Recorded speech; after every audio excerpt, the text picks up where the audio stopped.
नमस्कार दर्शकवृन्द, विशेष सन्दर्भमा स्वागत छ।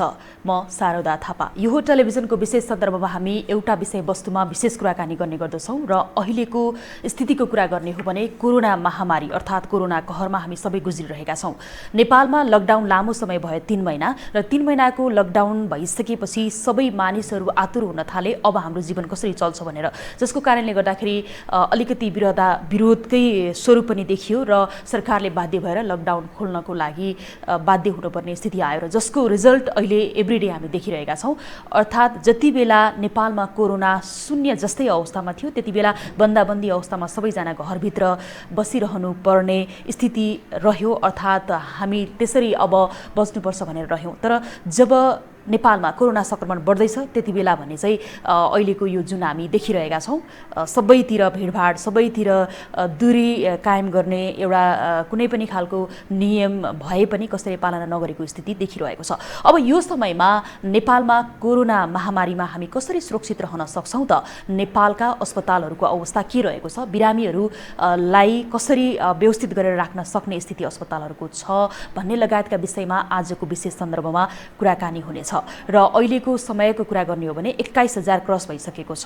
हिजोसम्मको यदि हामीले डाटा हेऱ्यौँ भनेदेखि नेपालमा कोरोना भाइरसको संक्रमणबाट 65 जनाको ज्यान गइसकेको छ। र यिनै विषयवस्तुमा कुराकानी गर्नको निमित्त आज हामीले विशेषज्ञलाई निम्ति आएका छौँ स्टुडियोमा। हामीसँग हुनुहुन्छ संक्रमण रोग विशेषज्ञ डाक्टर अनुप सुवेदी, जो हेम्स अस्पतालमा कार्यरत हुनुहुन्छ। हामी उहाँसँग कुराकानी गर्दैछौँ। डाक्टर साहब, यहाँलाई स्वागत छ विशेष सन्दर्भमा।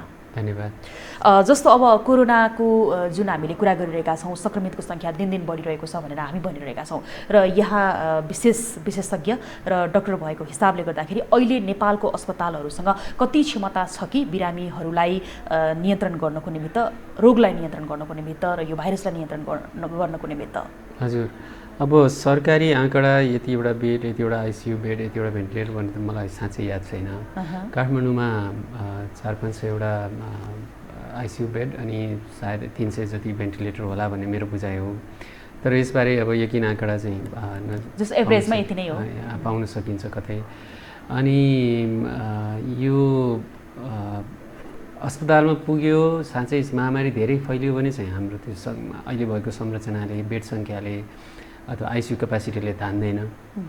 अनि त्यसो हुँदाखेरि अब हामीले त्यो बेड बढाउन सकिने ठाउँमा बढाउने गर्ने त अब आफ्नो ठाउँमा छ।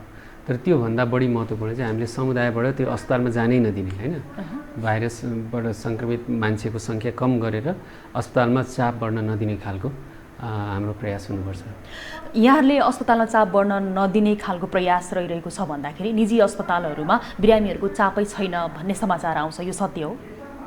अहिले निजी अस्पतालहरूमा र अरू अस्पतालमा पनि यो कोरोना भाइरसबाट सङ्क्रमित मान्छेहरू बाहिर बढ्ने हुनाले हामीले आवागमनमा पनि एक हिसाबले इन्करेज नगरेको कारणले बिरामीहरू सकेसम्म अस्पताल जानु हुने एउटा डरको कारणले अस्पतालमा गयो भने झन् भिडभाडमा पुगिन्छ, सङ्क्रमण फैलिन्छ कि भन्ने कारणले।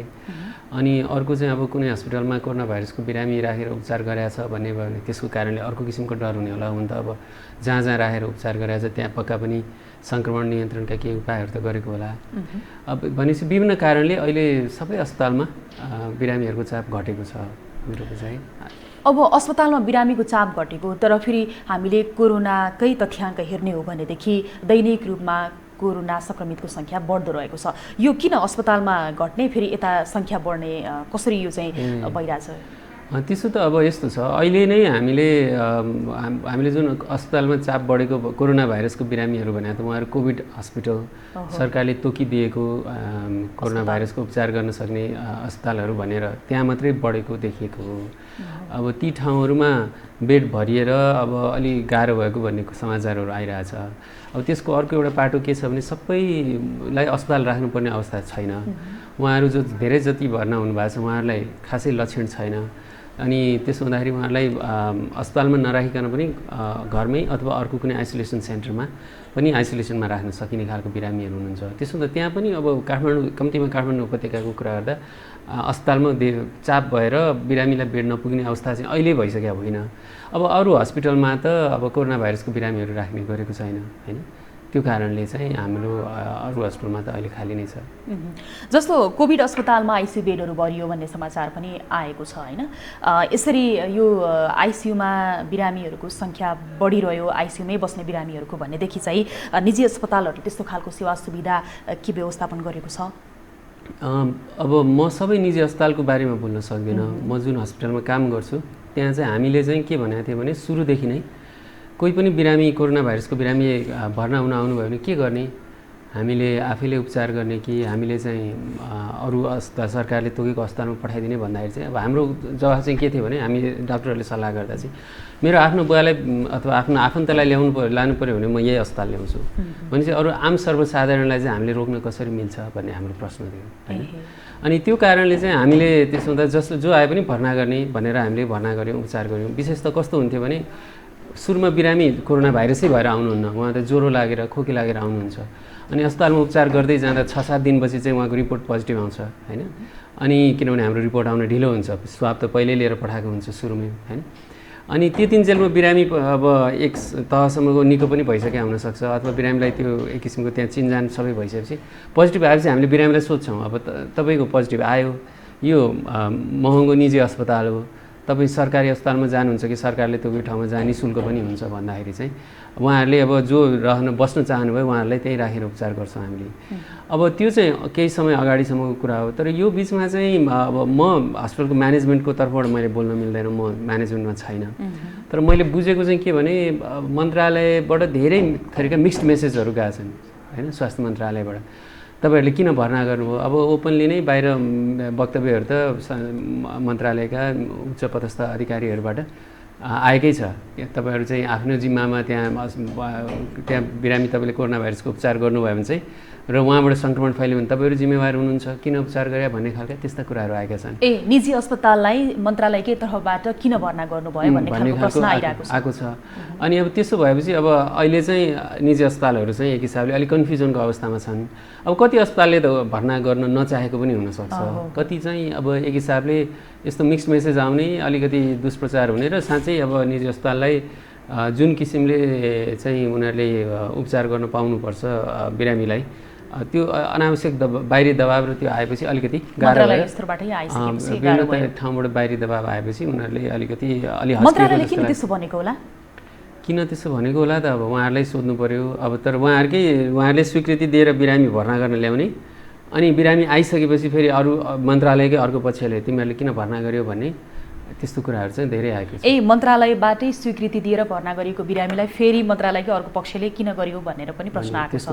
जस्तो ह्याम्स हस्पिटलमा यहाँ आबद्ध हुनुभएकोले मैले ह्याम्स हस्पिटलसँग जोडिएर कुरा गरेँ। ह्याम्स हस्पिटलले केही समय अगाडि कोरोना बिरामी निको पारेर घर फर्काएको समाचार बाहिरिएको थियो, सम्प्रेषण भयो र बिरामीहरू सबैजनाले पनि खुलेआम उहाँहरूले भन्नुभयो हामी यहाँ आएर निको भयौँ भनेर होइन। त्यो केसमा चाहिँ के भएको थियो? उहाँ अब त्यस्तो त धेरै केही केसहरू भइसके। अब तपाईँले कुन चाहिँ भन्नुभयो मलाई याद छैन। पहिलो केस एउटा को कुरा गर्नुभयो भने किनभने मलाई थाहा छ त्यसको चाहिँ मिडियामा अलिअलि आएको थियो। मिडियामै आएको। अब त्यसको हो भने चाहिँ उहाँ उपचार भएर निकै सिकिस्त भएर आउनुभएको थियो, निको हुने बेला बल्ल पोजिटिभको रिपोर्ट आयो, लगभग हामीले डिस्चार्ज गर्ने बेला भइसकेको थियो। अनि अब भेन्टिलेटरमा राखेको मान्छे त्यहाँबाट निको भएर अब घर जाने बेला हुने बेलामा उहाँलाई पोजिटिभ आएपछि अब उहाँलाई त्यो अप्सन दिएको थियो तपाईँ अर्को ठाउँमा जानुहुन्छ कि त सरकारी उसमा बाँकी समय पुरा गर्न, किनभने कोभिड भएपछि चाहिँ निश्चित दिनसम्म चाहिँ डिस्चार्ज हुन मिल्दैन होइन। तपाईँ अरू हिसाबले लक्षण कम भइसक्यो भने पनि तपाईँले निश्चित दिन चाहिँ अस्पतालमै पुरा गर्नुपर्छ, आइसोलेसन अथवा अरू कुनै आइसोलेसन सेन्टरमा पुरा गर्नुपर्छ। अनि त्यस्तोमा उहाँलाई अप्सन दिँदाखेरि उहाँ चाहिँ होइन म यहीँ बस्छु भन्नुभयो।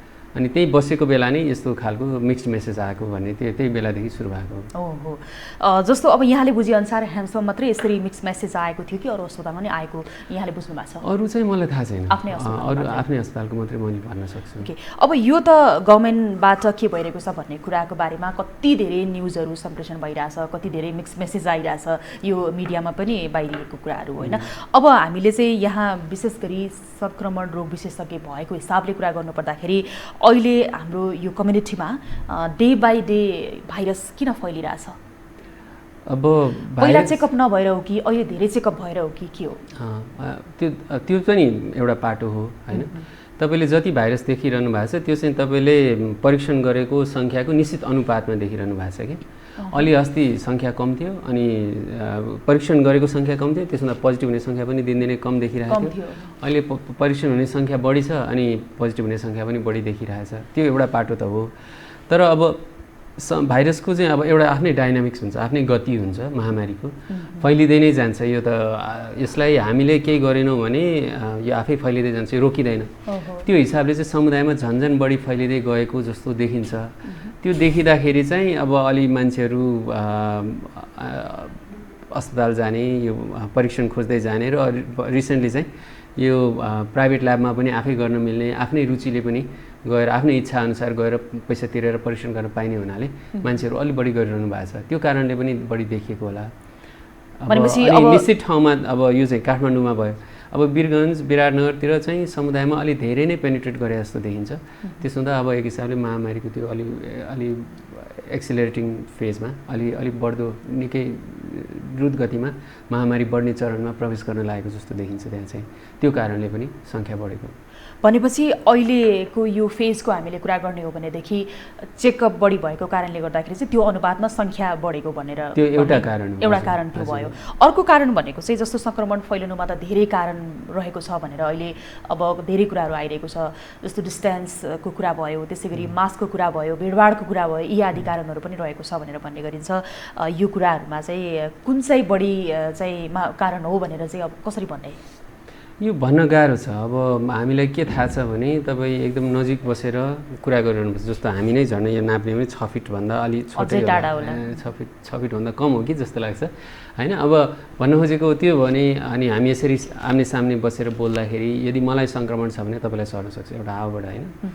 अर्को चाहिँ तपाईँले अब अनि यो अर्को बन्द स्पेस हो यो होइन। यहाँहरू 2-4 जना मान्छे बस्यौँ र बन्द स्पेसमा चाहिँ यहाँ अब झ्याल ढोका छैन। अब यहाँ 2-4 जना मान्छे बसेर एकै बेर कुरा गऱ्यो भने हामी सबैको एरोसोल यहीँ घुमिरहेको हुन्छ होइन, अनि त्यो सबैलाई सर्न सक्छ। भनेपछि क्लोज्ड स्पेस, क्लोज कन्भर्सेसन्स होइन, यस्तो कन्ट्याक्ट। अनि त्यसपछि अर्को चाहिँ अब भिड होइन। अब त्यो सबै कुरामा फैलिन्छ भन्ने हामीलाई थाहा छ। आउटडोरभन्दा इन्डोर सेटिङमा बढी फैलिन्छ भन्ने हामीलाई थाहा छ। तर कुनबाट बढी हुन्छ भन्न चाहिँ अब गाह्रो छ। जस्तो अब अख्तियार अनुसन्धान आयोगमा चाहिँ धेरैजना कर्मचारीहरू सङ्क्रमित हुनुभयो भन्ने होइन। अब उहाँहरूले के गर्नुहुन्छ मलाई थाहा छैन, उहाँहरूको अफिस सेटअप कस्तो छ मलाई थाहा छैन। तर एउटै अफिसका धेरै मान्छे सङ्क्रमित भएका विदेशका उदाहरणहरूमा चाहिँ के देखिन्छ भने एउटै अफिस बिल्डिङमा लाइन लागेर अब 4-5वटा यस्तो भनौँ न बक्सा जस्तो बनायो, त्यहाँभित्र 2-3 जना कर्मचारी हरेकमा बस्ने, त्यस्तो भयो भने चाहिँ अब त्यो बन्द स्पेस छ, आवागमन धेरै हुँदैन, मास्क लाएको छैन मान्छेहरूले भने पनि, अनि मास्कै लाउँदा पनि यसमा चाहिँ सुरक्षित हुन अलिक गाह्रो हुन्छ किनभने त्यही हावा मात्रै घुमिरहेछ होइन। अर्को एयर कन्डिसन कसरी राखेछ, अब त्यो एयर कन्डिसनको सेटिङमा भर पर्छ। एयर कन्डिसनले कहिलेकाहीँ त्यो भित्रकै हावा घुमाइरहन्छ होइन, अनि त्यो भयो भने त झन् सबैलाई सर्ने चान्स हुन्छ। टाढा अलि तपाईँ 6 फिट दूरीभन्दा पर बसेका मान्छेलाई पनि सर्ने चान्स हुन्छ। भनेपछि यस्ता कुराहरू विशेष गरी इन्डोर सेटिङ, बन्द स्पेस, भेन्टिलेसन नभए स्पेस, मास्क नलाउने र क्लोज भएर कुरा गर्ने, अनि अर्को चाहिँ यो भिडभाड, त्यो कुरा कुनै पनि हुनसक्छ। अब कुनले बढी हुन्छ भन्न गाह्रो छ। इन्डोर सेटिङ, क्लोज स्पेस लगायतको जुन यहाँले कुरा गर्नुभयो होइन, अहिले हाम्रो नेपालको कुरा गर्नुपर्दाखेरि अब कस्तो भने हाई प्रोफाइलवाला जो चाहिँ हुनुहुन्छ उहाँहरूसँग रिलेटेड व्यक्तिहरूलाई पनि अब आज न्युजै आइसक्यो कि सङ्क्रमण भइसक्यो भनेर, सङ्क्रमण भएको छ पुष्टि भयो भनेर। यो हिसाबले गर्दाखेरि सायद उहाँहरूको पनि त्यही कारण हुनसक्छ या अब हाई प्रोफाइल मान्छेहरूको चाहिँ भिडभाड अनि त्यसपछि धेरै मान्छेसँग भेटघाट र सम्भवतः मास्क नलागेको। अब उहाँले मास्क नलागेको फोटो त 2-3 हप्ता अगाडिदेखि आइरहेछ फेरि होइन। अनि त्यो जो हाई प्रोफाइल भनेको तपाईँले सुरक्षाकर्मीहरू, उहाँ वरिपरि रहेका सुरक्षाकर्मीहरूलाई अब उहाँहरूलाई झन् अब त्यो एक हिसाबले त्यो चेतना पनि छैन होला। मैले धेरै मान्छेले कस्तो देखाएको छु भने ग्लोभ्स लगाएपछि, पन्जा लगाएपछि म सुरक्षित हुन्छु भन्ने छ कि, तर पन्जाले चाहिँ झन् के गर्छ भने तपाईँलाई सुरक्षाको भ्रम दिन्छ। तपाईँले हात पनि धुनुहुन्न, ह्यान्ड सेनिटाइजर पनि प्रयोग गर्नुहुन्न होइन, अनि त्यो पन्जामा चाहिँ के हुन्छ, सङ्क्रमण हुन्छ। आखिर पन्जा लाएर यसो यताउता छोइन्छ, के हुन्छ होइन, झन् त्यो अनि धेरै बेरदै त्यो पन्जाले चाहिँ त्यो सङ्क्रमण होल्ड गरिरहन्छ। बरु पन्जा नलाउँदा के गर्नुहुन्छ तपाईँले, एकछिनमा हात धुनुहुन्छ, ह्यान्ड सेनिटाइजर प्रयोग गर्नुहुन्छ, पन्जा लगाएपछि त्यो केही पनि गरिँदैन र झन् त्यो किटाणु चाहिँ झन् थुप्रिएर बस्छ होइन। अनि त्यसो हुँदा त्यो भने विभिन्न कारणहरू हुनसक्छन्। चेतनाको कमी पनि होला, सुरक्षाकर्मीहरूलाई चाहिँ कामको बाध्यताले पनि अलिकति गाह्रो भएको हुनसक्छ। यहाँले यो चेतनाको कुरा गरिरहँदाखेरि अवेरनेसको कुरा गरिरहँदाखेरि जस्तो ग्लोभ्सको कुरा गर्नुभयो मास्कको कुरा गऱ्यौँ नि हामीले यो ग्लोभ्स मास्कले नै मानिसहरूलाई चाहिँ झन् बढी कोरोना नलाग्ला तर अरू रोगबाट चाहिँ झनै प्रभावित बनाएको छ भन्ने खालको कुराहरू पनि बाहिर आइरहेको छ। हुनसक्छ जस्तो मास्क पनि अब त्यो मास्कको आयु हेरेर कति समयसम्म लाउने भन्ने मान्छेलाई थाहै छैन। एउटा मास्क 10-20 रुपियाँमा किनेर हप्तौँ दिनभरि लगाइरहेको हुन्छ जसले त इन्फेक्सन बढाउँछ नि त होइन, कोरोनाकै लागि नभए पनि अन्य रोगको कारणले गर्दाखेरि। भने यो अवेरनेस फैलिनको लागि चाहिँ गाह्रो भएको हो कि मान्छेहरूले बुझेर पनि नबुझे जस्तो गरेको के हो यो? म मास्कको कुरा क्ल्यारिफाई गरिहालौँ है, फेरि किनभने मान्छेहरूले फेरि तपाईँले हामीले भनेको कुराबाट गलत बुझ्न सक्नुहुन्छ। मास्क चाहिँ कस्तो हुन्छ भने तपाईँले एकचोटि प्रयोग गरेर पुनः प्रयोग गर्न नमिल्ने चाहिँ होइन, तर मास्क प्रयोग गर्दा जस्तो म मेरै मास्क लिन्छु यसरी बाहिर समाउनु पऱ्यो होइन, यो डोरीमा समाउनु पऱ्यो। यसको चाहिँ यो बाहिरपट्टि चाहिँ सङ्क्रमण हुनसक्छ भनेर यहाँ छुनु भएन होइन, लाउँदाखेरि यसरी लगाउनु पऱ्यो, खोल्दाखेरि पनि यसै गरी खोल्नु पऱ्यो होइन, अनि राख्दाखेरि यो ठाउँमा नछोइकन गर्नु पऱ्यो। अनि यसलाई यतिकै झुन्डाइदिएर तपाईँले 3-4 दिनपछि फेरि लाउन मिल्छ होइन। एकचोटि आज लाउनु भयो मास्क, तपाईँले 3-4 दिनपछि फेरि लाउन मिल्छ, किनभने 3-4 दिनमा चाहिँ यहाँ साँच्चै कीटाणु छ भने त्यो मरिसकेको हुन्छ। UN95 को कुरा आयो, यो अर्को सर्जिकल मास्क पनि त्यसो गर्न मिल्छ। अब कपडाको मास्क त झन् धुनै मिल्छ।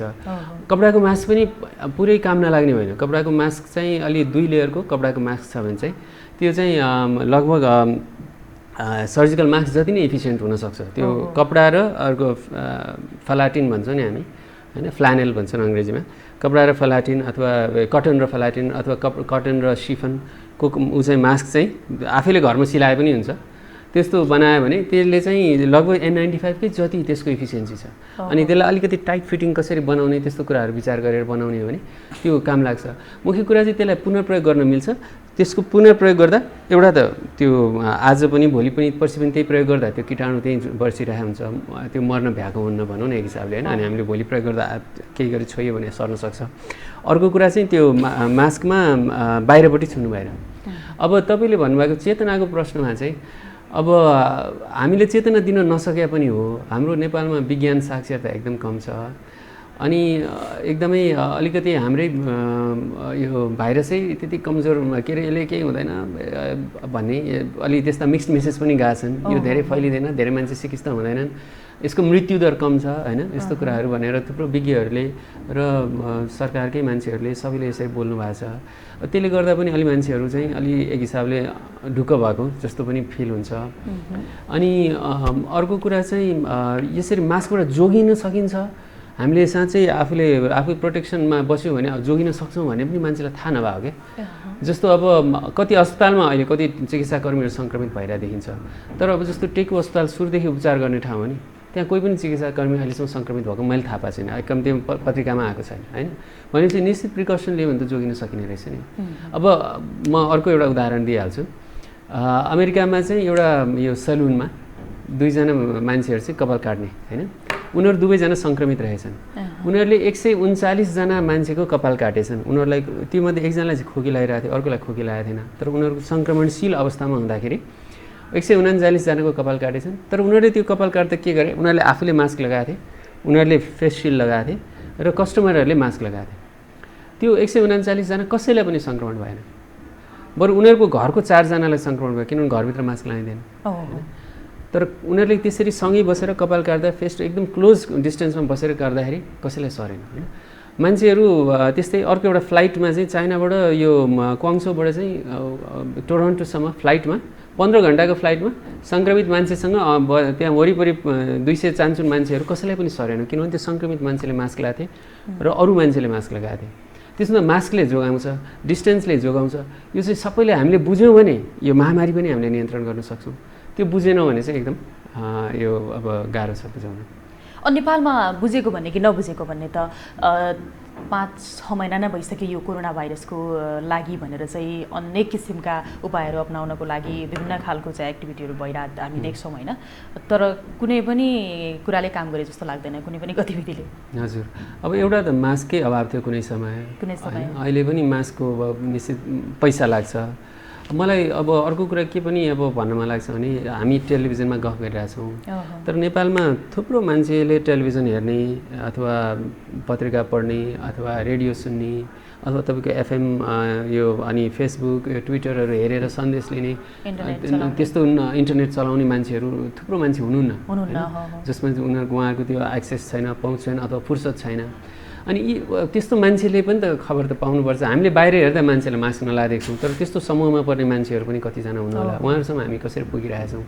कति मान्छेले त्यो नेपालीमा भनेको कुरा बुझ्नुहुन्न। म सङ्क्रमण रोग बिसिसकेँ भने सङ्क्रमण भनेको के हो मान्छेलाई थाहा छैन, कोरोना भाइरस भनेको के हो मान्छेलाई थाहा छैन होइन। खालि एउटा डरलाग्दो रोग आएको छ जस्तो छ, सबैले मुख छोपेर हिँड्छन् भन्ने मात्रै बुझ्नुभयो होला। अनि तर त्यो साइन्स नबुझ्दा, त्यो हाम्रो सन्देश उहाँहरूले बुझ्ने भाषामा हामीले पुर्याउन नसक्दाखेरि पनि यस्तो कुराहरू आएको होला। अर्को चाहिँ हामीले धेरै थोरै मिक्स मेसेज दिइरहेर पनि हो है। यो चाहिँ अब जस्तो मिक्स मेसेजमा के मेसेज चाहिँ रङ गइरहेछ यो क्लियर गरिदिउँ न हाम्रो आम दर्शकहरूलाई। अब जस्तो मृत्युदर कम हुन्छ, त्यसो हुँदा योबाट डराउनु पर्दैन भन्ने कुरा आयो। मृत्युदर त कम हो होइन, अब भनौँ न 1000 जनामा 4 जना 5 जनाको मृत्यु हुन्छ होला होइन। तर तपाईँले कम देखियो तर तपाईँको त्यो 1000 जनामा 4 जना चाहिँ टोटल 1000 जनालाई मात्रै सङ्क्रमण हुने भएको भए त्यो कम थियो। तर त्यसको साटो 1 लाखलाई भयो भने के हुन्छ फेरि, अब 400 जनाको मृत्यु हुन्छ होइन। त्यही प्रतिशतमा कुरा गर्दाखेरि अब 400 त फेरि अलिक ठुलो हो होइन। 2 लाखलाई भयो भने 800 हुन्छ होइन। भनेपछि यस्ता मृत्युदरलाई कसरी बुझ्ने, हाम्रो त्यो विज्ञहरूले पनि त्यो कन्टेक्स्ट नबुझेर त्यसरी कुरा गर्नुभयो। अर्को त अब यो महामारी चाहिँ यतिकै हाछिङ गर्दै 2-4 चोटि हाछिङ गरेपछि आफै निको हुन्छ। अब निश्चित अब हाम्रो यो बेसार पानी के खायो भने निको हुन्छ भन्ने कुराहरू पनि आयो। बेसार पानी खायो भने निको चाहिँ हुन्छ कि हुँदैन डाक्टर साहब? पानी खानु राम्रो हो, बेसार होइन, हाइड्रेसन हुन्छ कुनै पनि भाइरल इन्फेक्सनमा। बेसार चाहिँ अब यो मेरो शास्त्रमा नपढेको कुरा है, मलाई थाहा छैन होइन। अब आयुर्वेदको तर्फबाट कुरा गर्दा उहाँले यसको निश्चित इम्युनोजेनिक प्रपर्टी छ भन्नुहुन्छ होइन, अथवा एन्टिभाइरल प्रपर्टी छ भन्नु होला। तर मलाई त्यो थाहा नभएको कुरामा मैले केही भन्न सक्दिनँ। यहाँले विदेश पढेर आउनुभएको होइन? हजुर, त्यहाँ बेसार पढिएन होइन। स्वदेशमा पनि बेसार पढाउँदैन। अब यो कस्तो भने अब एभिडेन्स भनेपछि अब यो विज्ञान साक्षरताको कुरा त्यहाँ हुन्छ होइन। अब मैले चाहिँ भनौँ न यो पश्चिमी मेडिसिन भनेर जुन भन्छौँ नि, यो पश्चिमी मेडिसिन मात्रै होइन, विज्ञानमा चाहिँ तपाईँले कुनै पनि कुरा एम्पिरिकल्ली विभिन्न अध्ययनहरूबाट चाहिँ प्रमाणित हुनुपर्छ। तपाईँले चाहिँ 1000 जना मान्छेलाई चाहिँ होइन, यतिकै 1000 जनालाई कोरोना भाइरस भएको मान्छेलाई अथवा 100 जनालाई तपाईँले पानी खान दिनुभयो, 100 जनालाई चाहिँ बेसार पानी खान दिनुभयो होइन। र उहाँहरूमा बाँकी कुरा एकदम समान हुँदाखेरि उहाँहरूको उमेर, उहाँहरूको होइन, अब त्यो भनौँ न दीर्घ रोग कसैलाई नभएको अथवा यति प्रतिशतलाई मात्रै दीर्घ रोग भयो, त्यस्ता बाँकी कुरा समान भएको एउटा पपुलेसनमा 2 थरीलाई, एक थरीलाई चाहिँ बेसार पनि दिनुभयो, एक थरीलाई बेसार दिनु भएन। अनि बेसार दिएको मान्छेलाई चाहिँ चाँडो निको भयो अथवा मृत्युदर कम भयो भन्ने तपाईँले त्यसरी अध्ययन गरेर देखाउन सक्नुभयो भने अनि हामीले चाहिँ हाम्रो पश्चिमी मेडिसिनमा पनि बेसारको फाइदा छ भनेर हामीले गर्नुपर्छ होइन। अब जस्तो कति मलेरियाको औषधिहरू चाहिँ ट्रेडिसनल चाइनिज औषधिहरूबाट, आयुर्वेदिक औषधिहरूबाट आएको त्यस्ता कुराहरू त छ नि। भनेपछि पश्चिमी मेडिसिनमा चाहिँ बेसार जस्ता चिजहरू प्रयोगै नहुने भन्ने चाहिँ होइन। तर त्यसको लागि जनित कस्तो कहाँबाट चाहिँ त्यसको प्रमाण आयो भन्ने प्रश्न हो। बेसारको लागि त्यस्तो आयो जस्तो लाग्दैन। अब डाक्टर साहब विशेषज्ञ हुनुहुन्छ, यहाँले नै शास्त्रमा बेसार छैन भनिसकेपछि सायद यहाँ जस्तै धेरै विशेषज्ञहरूकोमा छैन पनि होला होइन, यहाँकोमा मात्रै होइन होला नि त। भनेपछि यो बेसारले कोरोना निको हुन्छ भन्ने कुरा भ्रम हो, विशेषज्ञहरूले विज्ञहरूले नै भ्रम फैलाएछन् अहिले। अब यस्तो छ, अब म यसरी भन्छु, कसैलाई तपाईँलाई कोरोना भाइरसबाट जोगिनु छ भने बेसार पानी खाएर म जोगिन्छु भन्ने चाहिँ नठान्नु होला होइन। अब मैले चाहिँ त्यसरी भन्छु, अब मास्क लगाउनु होला, दूरी कायम गर्नु होला, हात धुनु होला होइन। अब बेसार पानी खान मन छ भने खाना हुन्छ होइन। त्यसमा अब बेसारको विशेष हानि, पानी खाएर त्यो केही हानि भयो जस्तो मैले देखेको छैन। बेसारको फाइदा के हो यो अब दर्शकलाई बताइदिउँ न त। अब अहिले त यो मलाई थाहा छैन, यो चाहिँ तपाईँले अब यही विषयमा कुरा गर्ने विशेषज्ञहरूलाई अथवा आयुर्वेदको। ठिक छ डाक्टर साहब, अब तपाईँको शास्त्रमा नपरेपछि अब कुरा नगरौँ होइन। अब यहाँनिर जस्तो उमेरको हामीले अलिकति अघि कुरा जोड्यौँ नि, कोरोना भाइरस चाहिँ आज मात्रै अमेरिकी राष्ट्रपति डोनाल्ड ट्रम्पले बच्चाहरूलाई कोरोना भाइरसले छुँदैन भन्ने अभिव्यक्ति दिइसकेपछि फेसबुकले नै उहाँको स्टेटस हटायो, डिलिट गर्यो भन्ने समाचार आएको छ। बच्चाहरूलाई कोरोना भाइरसले छुँदैन भन्ने हो भने नेपालमा 1 महिना कि 2 महिनाको शिशुलाई पनि कोरोना भाइरस लागेको थियो। यो बच्चाहरूको सन्दर्भमा के हुन्छ यहाँले क्लियर गरिदिनुहोस् न। हजुर, यो सङ्क्रमण र रोग भन्ने दुईवटा फरक कन्सेप्ट हो, म त्यो बुझाइहाल्छु है। सङ्क्रमण भनेको चाहिँ तपाईँको शरीरमा भाइरसले प्रवेश गरेर बसेको छ भने त्यो सङ्क्रमण अहो। हो कि प्रवेश गरेर त्यसले चाहिँ शरीरमा सामान्य अब त्यो तपाईँको टेस्ट गर्दा पोजिटिभ देखिने त्यस्तो अवस्था पुगेको छ भने त्यो सङ्क्रमण हो। रोग भनेको चाहिँ त्यसले तपाईँलाई सिकिस्त बनाएको छ कि छैन होइन, अब त्यसले चाहिँ निश्चित कडा लक्षणहरू देखाएको छ कि छैन। अब यो कोरोना भाइरसको सङ्क्रमण चाहिँ बच्चाहरूमा पनि हुन्छ। पुरो यो वयस्क मान्छेहरूमा जुन दरमा हुन्छ बच्चाहरूमा पनि त्यही दरमा हुन्छ भन्ने देखिएको छ होइन। उनीहरूको टेस्ट गर्दा पोजिटिभ देखिन्छ कि होइन, तर त्यसले उनीहरूलाई चाहिँ पहिलो कुरो चाहिँ उनीहरूलाई त्यो पोजिटिभ देखे पनि उनीहरूको त्यो शरीरमा भाइरस रहने अवस्था चाहिँ छोटो देखिन्छ। उनीहरू चाहिँ सिकिस्त हुने दर चाहिँ एकदमै कम छ र मृत्यु हुने दर एकदमै कम छ होइन यो वयस्कहरूको तुलनामा। अनि अर्को कुरा चाहिँ तर फेरि मैले त्यसो भन्दै गर्दा मैले अर्को के चाहिँ छुट्याउनु पर्छ भने 1 वर्षभन्दा मुनिको बच्चालाई चाहिँ फेरि अलि बढी रिस्क छ।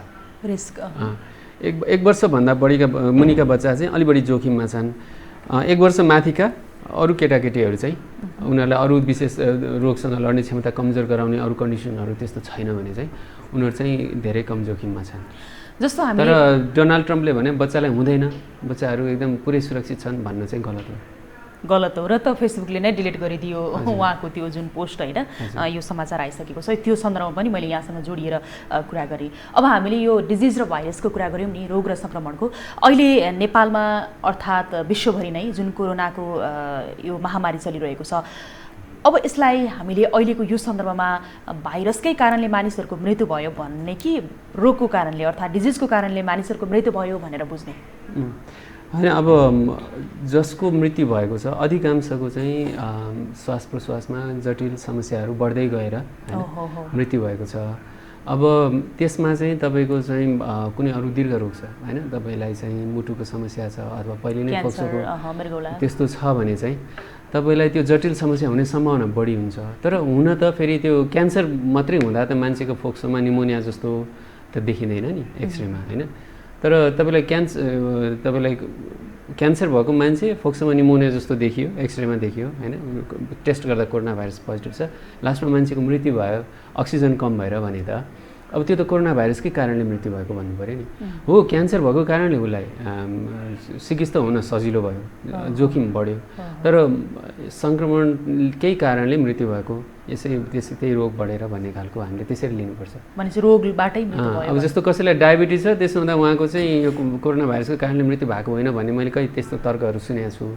त्यो चाहिँ गलत कुरा हो। अहिलेको लागि उहाँको मृत्यु हुँदैन थियो यदि भाइरसको इन्फेक्सन नभएको भएर उहाँलाई डायबिटिज मात्रै भएको भए उहाँको त्यो बखत मृत्यु हुँदैन थियो भनेपछि त्यो चाहिँ रोग भइदियो। हजुर।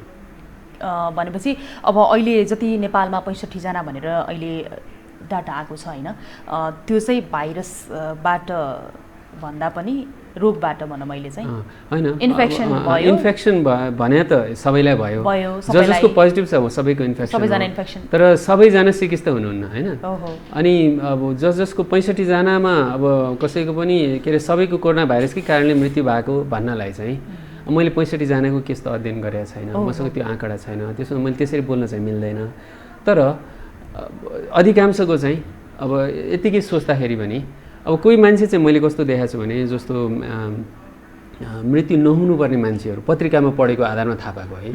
अब जस्तो एकजना चाहिँ यो नरेनापुर भन्ने ठाउँमा आउनुभयो 3-4 दिन इन्डियाबाट हिँडेर, अनि त्यहाँ चाहिँ उहाँ एकदम डिहाइड्रेसन त्यहाँ बान्ता के भइरहेको थियो होइन, त्यो जुन कोरोना भाइरसले पनि हुनसक्छ। तर अनि त्यसपछि उहाँको मृत्यु भयो। अब त्यस्तोमा चाहिँ सम्भवतः उहाँलाई फ्लुइड्सहरू दिएको भए, सेलिनहरू दिएको भए अथवा जीवनजल जस्तै त्यसको इक्विभ्यालेन्ट दिएको भए उहाँ सुधार हुन्थ्यो कि उहाँ बाँच्नुहुन्थ्यो कि त्यो भन्न गाह्रो छ होइन। अब त्यसो हुँदा सबैको चाहिँ कोरोना भाइरसले मृत्यु हुने नै थियो, अब त्यसैको कारणले मृत्यु भयो भन्न चाहिँ गाह्रो छ। तर कोरोना भाइरसको इन्फेक्सन भएको कारणले चाहिँ त्यो बेला उहाँको मृत्यु हुन धेरै सफल भयो भनौँ न एक हिसाबले। त्यो उहाँको मृत्यु चाहिँ त्यो कारणले पोसिबल भयो, त्यो त्यसरी बुझ्नुपर्छ। त्यसो हुँदा यसलाई अब कोरोना भाइरसको कारणले होइन यो अरू कारणले हो भन्न मिलेन होइन, अधिकांशमा चाहिँ त्यो लागु हुन्छ। भनेपछि स्थिति अहिलेको लागि यो छ। डाक्टर साहब जस्तो यो विषयमा हामी फेरि आउँछौँ होइन, जस्तो अब अहिले चाहिँ हामी इक्विपमेन्टको कुरा गरौँ होइन, जस्तो नेपालमा केही समय त पिपीकै कारणले गर्दाखेरि पनि सबैजना डराएर कोही कतै कसैलाई नछुने डक्टर नर्स जो चाहिँ विशेषज्ञहरू हुनुहुन्छ उहाँहरू पनि त्यो स्थिति थियो। तर अहिले अलिक कम भएको छ किनभने अब धेरैले बुझ्दै पनि जानुभएको छ र अहिलेको यो समयमा दैनिक रूपमा कोरोना भाइरस सङ्क्रमितको सङ्ख्या बढिरहेको छ। मृत्युदरकै कुरा गर्ने हो भने पनि अब एभ्रिडे बढिरहेको छ, एकै दिन 6 6जनाको मृत्यु भयो भनेर समाचार हामीले भनिरहेका छौँ होइन। यो समयमा चाहिँ नेपालमा अर्थात् यो हाम्रो काठमाडौँ उपत्यका लगायत हरेक जिल्लाहरूमा रहेका जति पनि इक्विपमेन्टहरू रहेका छन् तिनीहरू पर्याप्त छन्? जस्तो आइसियु भेन्टिलेटरका कुराहरू रहेका छन् जस्तो। अब यो सङ्क्रमण भएपछि अब एउटा तपाईँले पिपिई भन्नुभयो होइन, पिपिई भनेको चाहिँ हामीसँग अब सरकारको मौजदात जुन उहाँहरूले पिपिई सेट भन्दाखेरि चाहिँ त्यो तलदेखि माथिसम्म लगाउने त्यो सेतो खालको त्यो बुझिन्छ होइन। उहाँ सामान्यतया अहिले हाम्रो बुझाइ त्यस्तो छ। अब त्यो चाहिँ बाहिरबाट ल्याएर हामीलाई साध्य हुँदैन, त्यो पुग्दैन। त्यो अहिले हामीले जति 3-4 लाख स्टक राखेको छ भने त्यसले पुग्दैन होइन। तर त्यो सजिलो छ क्या, त्यसलाई एड्रेस गर्न सजिलो छ। कुनै पनि वाटर रेजिस्टेन्ट पानीभित्र नपस्ने खालको कपडाले गाउन बनाउन सकिन्छ, त्यो गाउन लाउँदा हुन्छ। फेस सिल्ड भनेको चाहिँ हाम्रो हस्पिटलमा नर्सहरूले आफै बनाउनुहुन्छ। हाम्रो हस्पिटलमा पनि नर्सहरूले बनाउनु भएको हो, हामी त्यही लगाउँछौँ।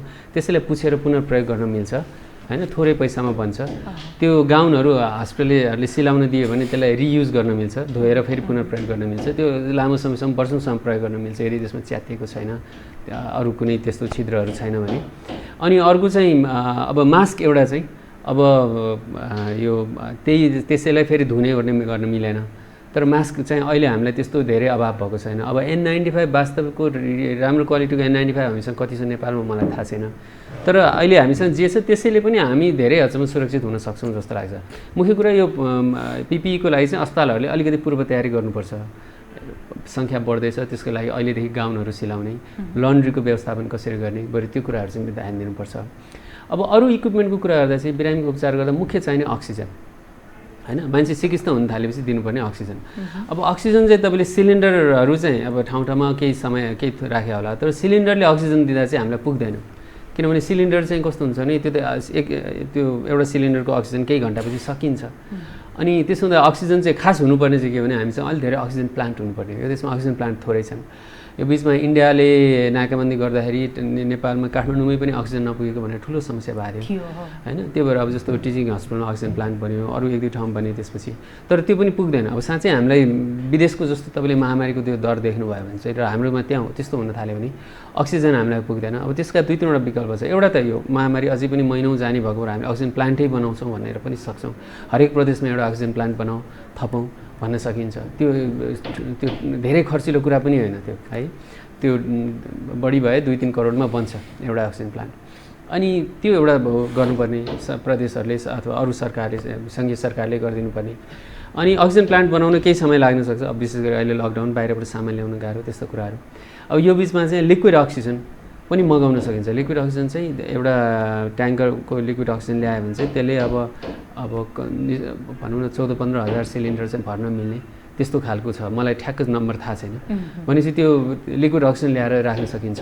अब त्यो अब सरकारले के गरेछ तयारी मैले अब त्यति थाहा पाएको छैन। अब अरू भेन्टिलेटर अरू कुराहरू चाहिँ अलिक गाह्रो छ ल्याउनलाई होइन। भेन्टिलेटर चाहिँ कस्तो हुन्छ भने तपाईँले कुनै ठाउँमा ल म अब यहाँ भेन्टिलेटर थप्छु, बेड थप्छु भनेर आइसियु बन्दैन। त्यहाँ दक्ष चिकित्साकर्मी हुनु पऱ्यो, आइसियुका प्रोटोकल प्रोसेसहरू त्यहाँ बन्नु पऱ्यो। आइसियु भनेको त्यति आजको भोलि बन्ने चिज होइन होइन। अब त्यसमा चाहिँ लामो समयदेखि त्यो निश्चित तालिम गरेको, निश्चित अभ्यास गरेको एउटा टिम हुनुपर्छ। त्यो बनाउन गाह्रो छ।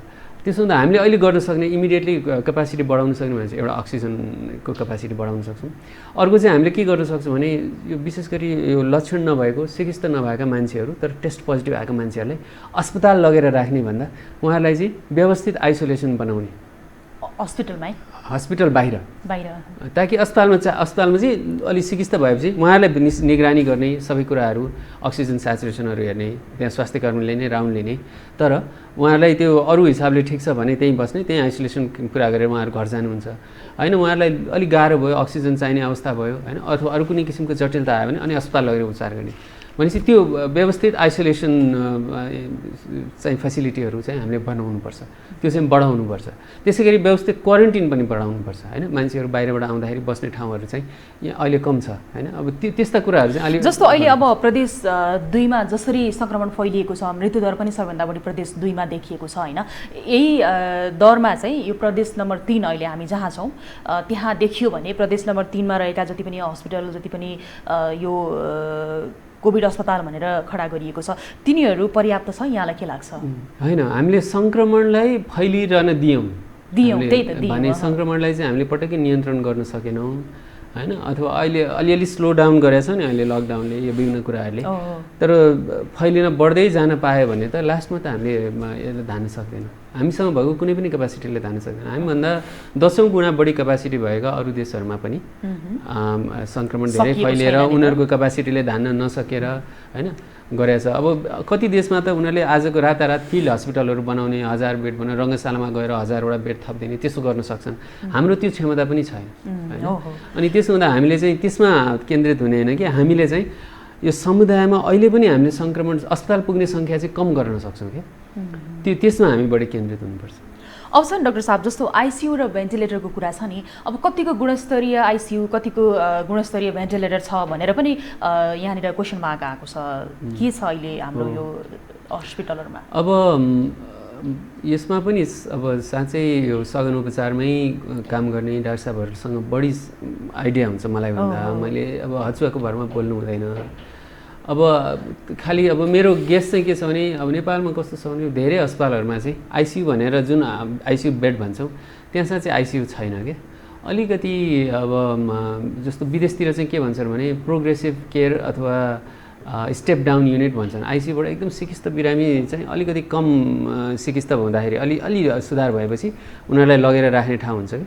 अनि अथवा वार्डमा चाहिँ अलिक सिकिस्त भएको बिरामीलाई आइसियूमै भेन्टिलेटरमै हाल्नु नपर्ने अवस्थामा अलिकति हायर लेभल अफ अलिक इन्टेन्स लेभल अफ केयर राख्ने, त्यो इन्टरमिडिएट लेभलको त्यो डिपार्टमेन्ट जस्तोमा चाहिँ हाम्रो चाहिँ सिधै लगेर त्यसलाई आइसियू भन्छौँ कि हामी।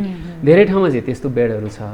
त्यसमा सबै आइसियू चाहिँ रियल अब यो कोरोना भाइरसको इन्फेक्सन एकदम जटिल हुँदा एकदम ARDS भन्छ, अलिकति जटिल अवस्था, फोक्सोको यो इन्फ्लामेसन इन्फेक्सनको अवस्था, त्यो अवस्थामा पुगेको बेलामा जुन लेभलको केयर दिनुपर्छ त्यसको लागि चाहिँ सबै आइसियू भेन्टिलेटर भएका आइसियूहरू पनि नेपालमा चाहिँ सक्षम छैनन् जस्तो लाग्छ।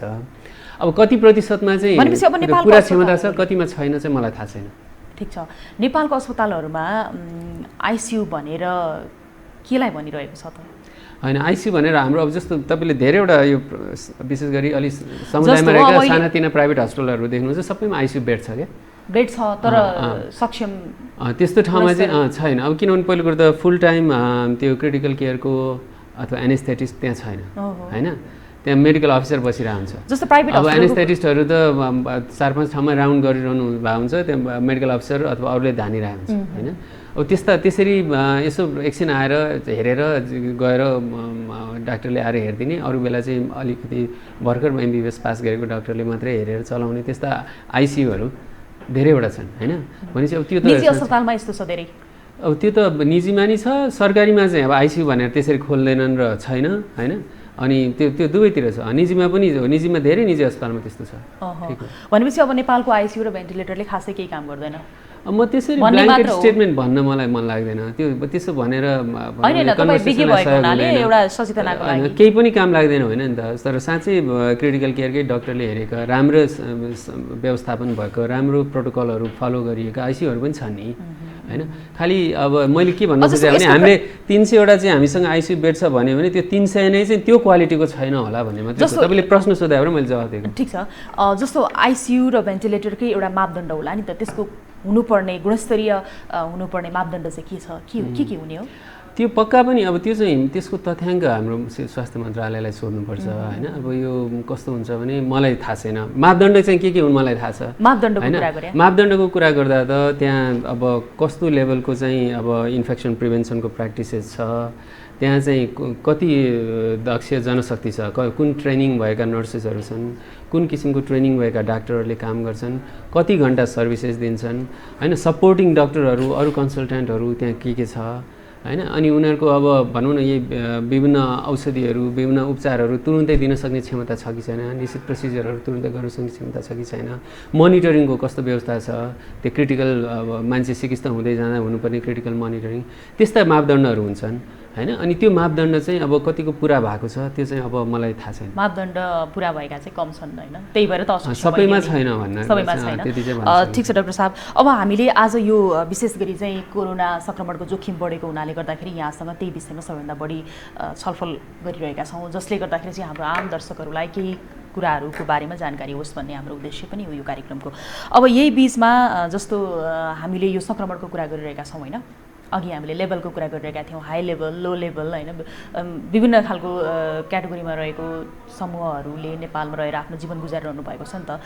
यही बिचमा कुरा गर्नुपर्दाखेरि जस्तो सचेतनाको कुरा गर्दाखेरि जो चाहिँ उच्च पदमा रहनु भएको छ उहाँहरूकै कुरा गर्ने हो भने सचेतनाको लागि अपनाइएको मास्क हातमा झुन्डिरह हुन्छ, कसैको चाहिँ कता यता खल्तीतिर झुन्डिरह हुन्छ होइन। यो हाई लेभलमा यो खालको सचेतना चाहिँ किन पुगेन होला? एउटा विज्ञको नजरले कसरी हेर्छ यसलाई? अब उहाँहरूमा नै विज्ञान साक्षरताको कमी छ, जसले अब यसो गर्नुपर्छ उसो गर्नुपर्छ भनिरहनु भएको छ हो होइन, त्यो चेतनाकै कमी हो। त्यो उहाँहरूमा पनि त्यो किसिमको साक्षरता, त्यो किसिमको चेतनाको कमी छ। अनि अब सम्भवतः त्यही कारणले पनि अहिलेसम्म हाम्रो देशमा हाम्रो भनौँ न विज्ञानप्रति, हाम्रो वातावरण सुरक्षाप्रति, खाद्य सुरक्षाप्रति यस्ता विभिन्न कुराहरूमा किन हामी चाहिँ एकदम पछाडि छौँ भन्ने कुरा त्यो हाम्रो नेताहरू, हाम्रो ब्युरोक्राट्सहरू उहाँहरूले कतिको विज्ञानसम्मत व्यवहार गर्नुहुन्छ त्यसबाट त्यो समय फेरि हाम्रो बाध्यता पनि हो कि जस्तो अब काम गरिरहनुपर्छ होइन, एकदम हतारमा सबै कुराहरू चाहिँ आफैले गर्नुपर्ने दौडिने काम। ठुला बडाले त चाह्यो भने त्यो पुरा उहाँहरूको कन्ट्रोलमा हुन्छ, तर टेलिभिजन स्क्रिनमा हामी त्यही देख्छौँ क्या क्यामेराको अगाडि। त्यो त उहाँले व्यवस्था गरे हो। अरूको कुरा छोडौँ, हाम्रो स्वास्थ्य मन्त्रीज्यूकै त्यो दृश्यहरू धेरै पटक देखियो कि अब उहाँले पनि लाउनु भएको छैन भने त्यो गलत हो। त्यो त स्वास्थ्य मन्त्रीले त झन् लाउनु पर्ने हो। यो ठिक छ। अब यो सचेतनाको कुरा आयो होइन, अब जस्तो हामीले यहाँनिर कन्सल्टेन्ट इन इन्फेक्सन डिजिज यो चाहिँ विशेष गरी सङ्क्रमण रोग विशेषज्ञ यहाँ हुनुभएकोले गर्दाखेरि अब यो कोरोनाको लक्षणको अलिकति कुरा गरौँ न। कोरोनाको लक्षण फरक हुन्छ अरे, अनि हाम्रो नेपालीहरूको सन्दर्भमा कुरा गर्ने हो भने चाहिँ नेपालीहरूमा यो इम्युन पावर एकदमै बढी भएकोले गर्दाखेरि चाहिँ यो कोरोना भनेको केही होइन भन्ने खालको भ्रम जुन फैलिरहेछ, जसले गर्दाखेरि दैनिक रूपमा सङ्क्रमण बढिरहेछ। अब चाहिँ झन् धेरै जोखिम फैलिरहेछ भन्ने खालको कुराहरू आउँछ। यो लक्षणको कुरा गर्दाखेरि के छ डाक्टर साहब, के हुन्छ लक्षण? चाहिँ अब अधिकांश मान्छेलाई केही पनि लक्षण हुँदैन। कोरोनाको केही लक्षण हुँदैन, अधिकांश मान्छेलाई केही पनि लक्षण हुँदैन होइन। अहिलेसम्म त्यही देखिरहेछ संसारभर। हामीले टेस्ट पोजिटिभ भनेर जति मान्छे आइडेन्टिफाई गरेछ त्योभन्दा 10-15 गुणा मान्छे चाहिँ समुदायमा सङ्क्रमित हुँदो रहेछ, तर उहाँहरूलाई पनि केही लक्षण नभएर, केही थाहा नपाएर, परीक्षण पनि नगरेको कारणले त्यो हामीले पछि मात्रै उहाँलाई अगाडि इन्फेक्सन भएको रहेछ भनेर त्यस्तो पुष्टि भएको, त्यस्तो विभिन्न देशमा त्यस्ता प्रमाणहरू देख्यौँ होइन। अब त्यस्ता थुप्रै अध्ययनहरूले देखाएको छ भने चाहिँ अधिकांशलाई केही पनि लक्षण हुन, अब थोरै प्रतिशतलाई, अब त्यसको पनि यति कति प्रतिशत भन्ने स्पष्ट छैन होइन, थोरै प्रतिशतलाई चाहिँ अनि लक्षणहरू हुन्छ। लक्षण भन्दा चाहिँ अब सामान्य जिउ दुख्ने, खोकी लाग्ने, अनि ज्वरो आउने, टाउको दुख्ने, घाँटी दुख्ने होइन, अनि सास फेर्न गाह्रो हुने, अलि जटिल हुँदै गएपछि यो श्वास प्रश्वासको दर बढ्ने र अनि अलि सिकिस्त हुँदै, अनि अर्को चाहिँ अब अरू कम देखिने लक्षणहरूमा चाहिँ डायरिया भयो, सुँगेको थाहा नहुने, स्वाद थाहा नहुने, कति मान्छेलाई चाहिँ त्यही सुँगेको थाहा नहुने मात्रै हुन्छ, अरू केही पनि हुँदैन। अब रुघा भन्ने र यो हाछिउँ, यो सिँगान तरतर आउने त्यस्तो कुरा चाहिँ अलिक कम हुन्छ होइन, त्यस्तो चाहिँ कम हुन्छ। तर घाँटी दुख्ने, अलि खोकी लाग्ने, सुखा खोकी लाग्ने त्यस्ता कुराहरू चाहिँ अलिक बढी हुन सक्छन्। त्यो चाहिँ अलिक बढी क्लासिक कोरोना भाइरस इन्फेक्सनसँग रिलेटेड भयो। हाछिउँ भन्दा चाहिँ अब काठमाडौँमा धुलो धुवाँले बढी हुन्छ जस्तो लाग्छ मलाई यो कोरोना भाइरसले भन्दा पनि। तर हाछिउँ गऱ्यो भने जान्छ भनेर फेरि एकदमै चर्चा बढी भयो नि हाम्रो प्रधानमन्त्रीज्यूले भनेको कारणले गर्दाखेरि होइन। अब उहाँले भने पनि अब एक हिसाबले ठट्टा गरेर भन्नुभयो होला होइन, तर अब त्यही प्रधानमन्त्रीको ठाउँबाट त्यसरी नबोल्नु भएकै हुन्थ्यो। अहिले उहाँले बोल्न छोड्नु भएको छ, त्यो पनि राम्रो कुरा हो होइन। अनि त्यो इम्युनिटीको कुरा जुन गर्नुभयो, अब नेपालीमा साँच्चै विशेष इम्युनिटी छ कि छैन चाहिँ हामीलाई थाहा छैन।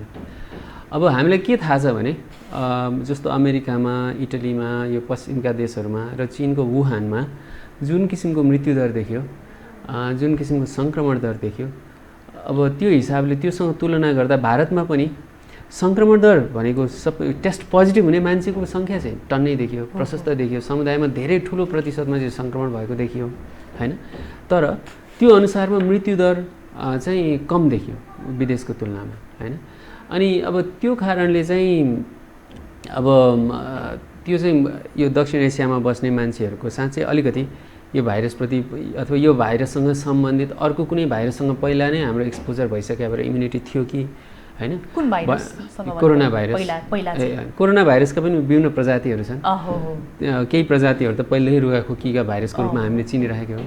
भनेपछि त्यस्तो कुनै अर्को कुरो कोरोना भाइरससँग हाम्रो चाहिँ पहिले एक्सपोजर भएको भएर हाम्रो इम्युनिटी भएको हो कि त्यो सम्भावना छ कि चाहिँ होइन, हाम्रो दक्षिण एसियाभरि नै हाम्रो चाहिँ पपुलेसन चाहिँ धेरै यङ छ हैन। हाम्रो यङ मान्छे भएपछि अब मलाई सङ्क्रमण भयो भने मेरो बुवालाई सङ्क्रमण हुँदा मलाई चाहिँ खोकीहरू लाग्ने सम्भावना कम हुन्छ। खोकी कम लाग्ने बित्तिकै अरूलाई सार्ने सम्भावना कम हुन्छ हैन।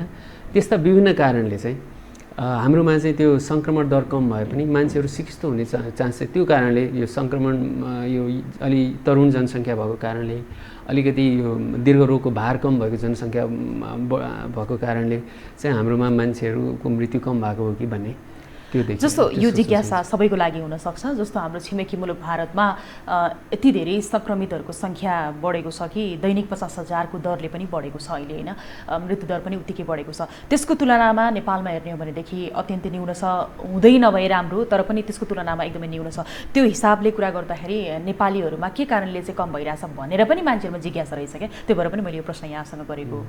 त्यही अघि तर जवाब चाहिँ त्यही हो, उमेरको कुरा, दीर्घ रोगको भारको कम भएको कुरा, यो सारी कारणहरूले नै हाम्रो नेपालमा पनि मृत्युदर अनि सङ्क्रमणको त्यो फैलिने दर चाहिँ कम भएको हो कि। जस्तो अब हामीले यो दक्षिण एसियाको कुरा, तर त्यसको अर्थ के हो भने हाम्रो सङ्क्रमण फैलिँदै जाँदा चाहिँ फेरि धेरैजनालाई भएपछि त फेरि जोखिममा रहेका समूहहरूलाई जब यसले भेटाउन थाल्छ, जो घरमा बसिरहनु भएको छ, जसले चाहिँ सकेसम्म बाहिर नजाने, मास्क लगाइरहने, भिडभाडमा नजाने, आफ्नो दीर्घ रोग अथवा होइन उमेर बढी भएको कारणले मलाई जोखिम छ भन्ने रियलाइज गरेर जो अलिक सुरक्षित भएर बस्नु खोज्नु भएको छ, उहाँहरूलाई पनि सङ्क्रमण हुने सम्भावना बढ्छ यदि समुदायमा अझै फैलिँदै गयो भने।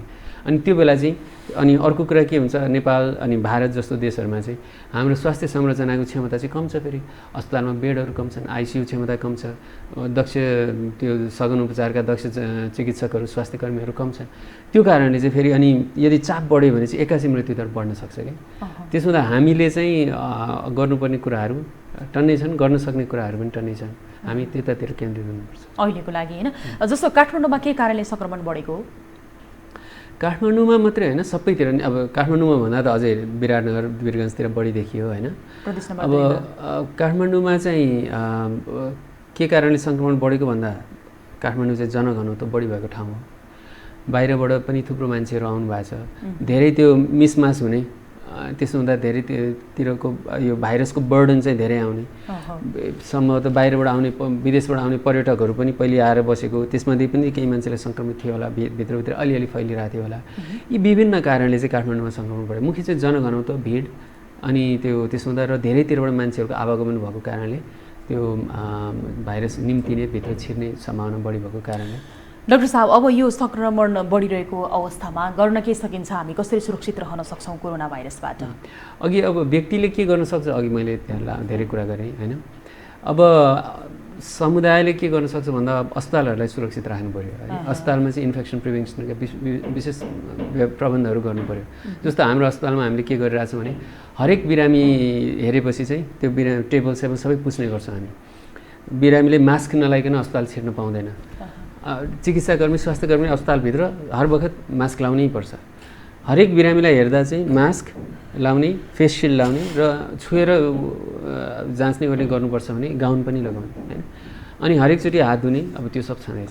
त्यस्ता कुराहरू गऱ्यौँ भने चाहिँ हामी अस्पतालहरू यो जुन हात धुने कुरा छ नि डाक्टर साहब, यो सुरुवातीका दिनदेखि नै गरिएको एउटा प्रमुख उपाय हो भनेर चाहिँ आम सर्वसाधारणलाई एकदमै के भन्छ रटाइएको छ होइन। हात धोएर मात्रै कोरोना भाइरस भाग्छ र भन्ने खालको क्वेसन पनि छ क्या फेरि? होइन, हात धोएर कोरोना भाइरसबाट जोगिन त एकदम धेरै मद्दत हुन्छ। त्यसो भनेर तपाईँ हात मात्रै धुनुभयो, मास्क लाउनु भएन, भिडमा गइरहनु भयो भने भएन होइन। अनि तर हात समय समयमा हात धोइरहने गर्दा त्यसको पक्का पनि ठुलो रोल छ। यो एउटा मात्रै चिजले यो रोक्न सक्ने कुरा होइन। हामीले पनि त्यसै गरी बुझ्नुपर्छ। अब हामीले एउटा कुनै अचुक तरिका छैन जसबाट हामी चाहिँ यो जोगिन सक्छौँ, जसले हामीलाई जोगाउँछ। भनेपछि अहिले एकदमै जोखिम बढेको छ। हजुर। अनि अर्को तपाईँले अरू के गर्न सकिन्छ भन्दाखेरि चाहिँ सरकारले गर्न सक्ने कुराहरू चाहिँ बाँकी छ कि अब सरकारले गर्न सक्ने हामी टेस्टिङहरू बढाउने भनेर भन्यौँ। जस्तो सरकारले त यो दक्षिण एसियामै हामी चाहिँ एकदमै अब्बल रूपमा चाहिँ कोरोना भाइरस नियन्त्रण गर्नको लागि चाहिँ अगाडि छौँ भनेर दाबी गरेको छ। तपाईँहरूलाई के लाग्छ देखिएको हिसाबले? अब उहाँहरूले देखाउने आँकडा सही पनि हो। अब हामीले चाहिँ प्रति 1 लाख जनसङ्ख्या हाम्रो परीक्षण दर चाहिँ बढी छ होइन, अनि अहिलेसम्म मृत्यु भएको सङ्ख्या कम छ, त्यस्तो कुराहरू भन्नुभएको छ। अब त्यसमा 2-3वटा कुरा छ। अहिलेसम्म उहाँहरूले गरेको कुराले चाहिँ अन्ततोगत आजभन्दा 6 महिनापछि 1 वर्षपछि हामीले हेर्दाखेरि चाहिँ साँच्चै हाम्रो समुदायमा सङ्क्रमण कम भएको, हाम्रो देशमा मृत्युदर कम भएको देखाउन सक्यो भने त्यो बेला भन्दा चाहिँ एकदमै सुहाउँछ। उहाँहरूलाई हामीले धन्यवाद पनि दिनुपर्छ।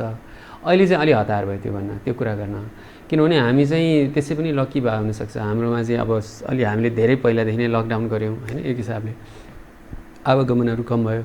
अनि अब इन्डिया जस्तो अब 1.5 अरब झन्डै 1 अरब 30 करोड मान्छेको जनसङ्ख्या भएको देश होइन हाम्रो, अलि सानो जनसङ्ख्या भएको देश हो। हामीलाई अलिक थुन्न ओर्न पनि सजिलो भयो। नाकाहरूमा हाम्रोमा इन्डियामा जसरी संसारभरिबाट आउने मान्छेहरू बढी हुन्छन् त्यसको तुलनामा हाम्रोमा अलिक कम छ। यी विभिन्न कारणले गर्दा हामी अलि चाँडो यसबाट अलि जोगिन अहिले चाहिँ हामीलाई अलि सजिलो भएको छ।